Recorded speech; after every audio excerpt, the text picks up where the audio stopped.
भारत और रूस की दोस्ती अब केवल कूटनीति की सीमाओं में नहीं बंधी है। यह रिश्ता अब दोस्ती से बढ़कर भाईचारे में बदल चुका है।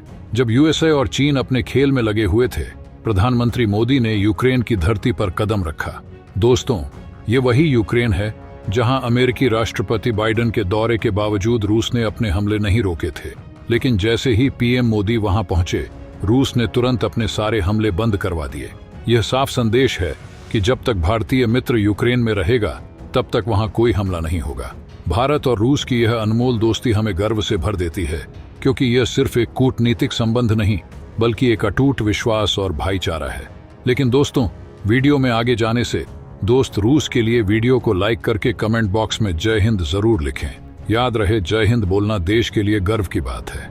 दोस्तों, भारत और रूस का रिश्ता समय के साथ और भी गहरा होता गया है। यह केवल कूटनीतिक साझेदारी नहीं, बल्कि एक भाईचारे में तब्दील हो चुका है।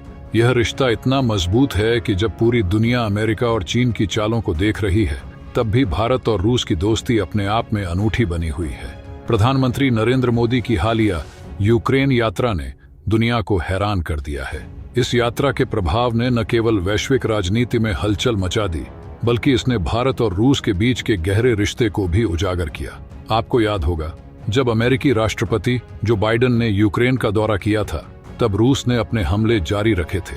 रूस ने बाइडेन की यात्रा के दौरान किसी भी प्रकार की सैन्य गतिविधियों को रोकने की परवाह नहीं की थी। लेकिन जैसे ही पीएम मोदी ने यूक्रेन की धरती पर कदम रखा, रूस ने तुरंत अपने सारे हमले रोक दिए। यह कदम न केवल भारत और रूस के रिश्ते की मजबूती को दर्शाता है, बल्कि यह भी दिखाता है कि पुतिन के लिए भारत की मित्रता कितनी महत्वपूर्ण है। जब तक भारत का मित्र यूक्रेन में है, तब तक कोई हमला नहीं होगा। यह एक असाधारण घटना है, जिसे केवल भारत और रूस के रिश्ते की गहराई से ही समझा जा सकता है। रूस ने स्पष्ट रूप से संकेत दिया है कि वह भारत के प्रधानमंत्री के प्रति सम्मान रखता है और किसी भी स्थिति में उन्हें किसी तरह की परेशानी नहीं होने देगा। यह दिखाता है कि दोनों देशों के बीच के रिश्ते कितने मजबूत और गहरे हैं, और यह रिश्ता केवल कूटनीतिक सीमाओं तक सीमित नहीं है। मगर कहानी यहीं खत्म नहीं होती। जैसे ही प्रधानमंत्री मोदी यूक्रेन पहुंचे, ठीक उसी समय चीन ने अपने प्रधानमंत्री और मिलिट्री के एक बड़े अफसर को मॉस्को भेज दिया। यह कदम चीन की उस चाल को दर्शाता है जिसमें वह रूस को अपनी ओर खींचने की कोशिश कर रहा था। वहां पहुंचकर उन्होंने पुतिन के सामने प्रस्ताव रखा कि अगर रूस को आर्थिक या सैन्य मदद की जरूरत है, तो चीन हर तरह से मदद करेगा। चीन ने पुतिन को यह विश्वास दिलाने की कोशिश की कि उनके समर्थन से रूस यूक्रेन के खिलाफ अपनी स्थिति और भी मजबूत कर सकता है। लेकिन पुतिन समझदार हैं। वह अच्छी तरह से जानते हैं कि चीन की मंशा क्या है और भारत उनके लिए कितना महत्वपूर्ण है। उन्होंने चीन की इन कोशिशों को नजरअंदाज कर दिया और भारत के साथ अपने रिश्ते को प्राथमिकता दी। यह वही पुतिन है जिन्होंने हमेशा भारत के साथ खड़े होकर दिखाया है कि उनके लिए भारत का क्या महत्व है। भारत ने हमेशा युद्ध की जगह बुद्ध की बात की है, और यही संदेश पीएम मोदी यूक्रेन में देने पहुंचे हैं। भारत का यह दृष्टिकोण उसे अन्य देशों से अलग बनाता है। वह न तो रूस के खिलाफ गए हैं, न ही यूक्रेन के पक्ष में। वह तो शांति और संतुलन बनाने के लिए वहां पहुंचे हैं, ताकि युद्ध की जगह बातचीत का रास्ता खुल सके। इस तरह के दृष्टिकोण से भारत की कूटनीतिक स्थिति और भी मजबूत हो जाती है। दुनिया देख रही है कि कैसे भारत, जो एक उभरती हुई महाशक्ति है, अपनी समझदारी और विवेक के साथ वैश्विक मुद्दों का समाधान निकालने में सक्षम है। लेकिन चीन को यह खटक रहा है, क्योंकि अगर भारत ने पुतिन और जेलेंस्की को बातचीत की मेज पर बिठा दिया, तो भारत का कूटनीतिक कद और भी बढ़ जाएगा। चीन नहीं चाहता कि भारत वैश्विक मंच पर इतनी मजबूत स्थिति में उभरे, और यही कारण है कि वह रूस को अपनी तरफ खींचने की कोशिश कर रहा है। पुतिन ने हमेशा भारत का साथ दिया है, और इसी वजह से भारत और रूस का रिश्ता दोस्ती से भी ऊपर उठ चुका है। रूस ने 2018 में भारत को $5.43 बिलियन की S-400 एयर डिफेंस सिस्टम की डील दी थी, जो कि चीन के किसी भी हमले से भारत की रक्षा करेगा। इस सिस्टम की खासियत यह है कि यह हवा में ही दुश्मन के मिसाइलों और विमान को मार गिराने में सक्षम है। S-400 सिस्टम को दुनिया का सबसे उन्नत एयर डिफेंस सिस्टम माना जाता है, और इसे पाने के बाद भारत की वायुसेना की क्षमता कई गुना बढ़ गई है। चीन ने जब इस सिस्टम की डील के बारे में सुना, तो उसे बहुत बड़ा झटका लगा, क्योंकि वह जानता था कि यह सिस्टम भारत की रक्षा को और भी मजबूत बना देगा। यही वजह है कि चीन को मिर्ची लगती है जब भारत रूस के साथ खड़ा होता है। लेकिन पुतिन का भरोसा भारत पर अटूट है। उन्होंने न तो कोई डील कैंसिल की, न ही भारत के साथ अपने रिश्तों में कोई कमी आने दी। रूस और भारत की साझेदारी का एक और मजबूत उदाहरण है ब्रह्मोस मिसाइल, जिसे दोनों देशों ने मिलकर बनाया है। यह मिसाइल दुनिया की सबसे तेज सुपरसोनिक क्रूज मिसाइलों में से एक है। इसकी गति इतनी तेज है कि इसे रडार से पकड़ पाना बहुत मुश्किल है और इंटरसेप्ट करना लगभग नामुमकिन। ब्रह्मोस मिसाइल की यह क्षमता उसे एक अजेय हथियार बनाती है, जो भारत के दुश्मनों के लिए हमेशा एक खतरा बना रहेगा। यह मिसाइल न केवल दुश्मनों के ठिकानों पर सटीक निशाना लगाने में सक्षम है, बल्कि यह समुद्री और जमीनी दोनों लक्ष्यों को भी आसानी से नष्ट कर सकती है। इस मिसाइल की तकनीक और इसकी विकास प्रक्रिया में रूस का महत्वपूर्ण योगदान रहा है। इसके अलावा INS विक्रमादित्य, जो कि हमारा एयरक्राफ्ट कैरियर है, वह भी रूस के साथ की गई एक महत्वपूर्ण डील का हिस्सा है। यह एयरक्राफ्ट कैरियर भारतीय नौसेना की रीढ़ माना जाता है और इसकी ताकत को और भी बढ़ाने के लिए रूस ने इसमें अत्याधुनिक तकनीक का इस्तेमाल किया है।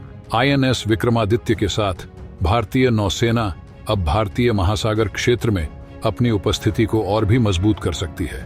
यह न केवल हमारे देश की समुद्री सीमाओं की रक्षा करने में सक्षम है, बल्कि यह हमारे दुश्मनों को एक सशक्त संदेश भी देता है कि भारत किसी भी चुनौती का सामना करने के लिए तैयार है। रूस ने न सिर्फ हमें अपनी तकनीक दी, बल्कि भारत में 6 लाख यूनिट्स वाली असॉल्ट राइफल्स की फैक्ट्री लगाने में भी मदद की। यह फैक्ट्री भारत की आत्मनिर्भरता की दिशा में एक महत्वपूर्ण कदम है, जिससे हमारे सुरक्षा बलों की ताकत और भी बढ़ेगी। T-90 टैंक्स के उदाहरण से आप समझ सकते हैं कि रूस ने दशकों पहले हमें वह टैंक दिए जब हमारे पास खुद की टेक्नोलॉजी नहीं थी। T-90 टैंक, जो दुनिया के सबसे उन्नत टैंकों में से एक है, ने भारतीय सेना की जमीनी ताकत को और भी मजबूत कर दिया है। ये टैंक अपने दुश्मनों पर भारी पड़ता है और इसकी मारक क्षमता इसे एक शक्तिशाली हथियार बनाती है। आज भारत T-90 टैंक्स को खुद मैन्युफैक्चर कर सकता है और यह सब रूस के तकनीकी सहयोग के कारण ही संभव हो पाया है। रूस ने हमें न केवल टैंक दिए, बल्कि उनकी मैन्युफैक्चरिंग की तकनीक भी प्रदान की, जिससे आज हम आत्मनिर्भर बन सके हैं। भारत और रूस के बीच ऊर्जा के क्षेत्र में भी साझेदारी बहुत मजबूत है।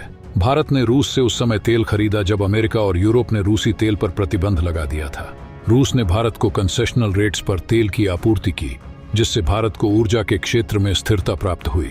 रूस से तेल की यह आपूर्ति भारत के लिए इसलिए भी महत्वपूर्ण है क्योंकि भारत की ऊर्जा जरूरतें तेजी से बढ़ रही हैं और इस समय रूस जैसे भरोसेमंद आपूर्तिकर्ता की जरूरत भारत को थी। इसके साथ ही भारत और रूस ने diamond trade, nuclear power plants और फार्मास्यूटिकल्स में भी साझेदारी की है, जिससे दोनों देशों के बीच के आर्थिक रिश्ते और भी मजबूत हुए हैं। चीन और पाकिस्तान जैसी ताकतें कभी भी भारत और रूस के बीच दरार नहीं डाल पाएंगी।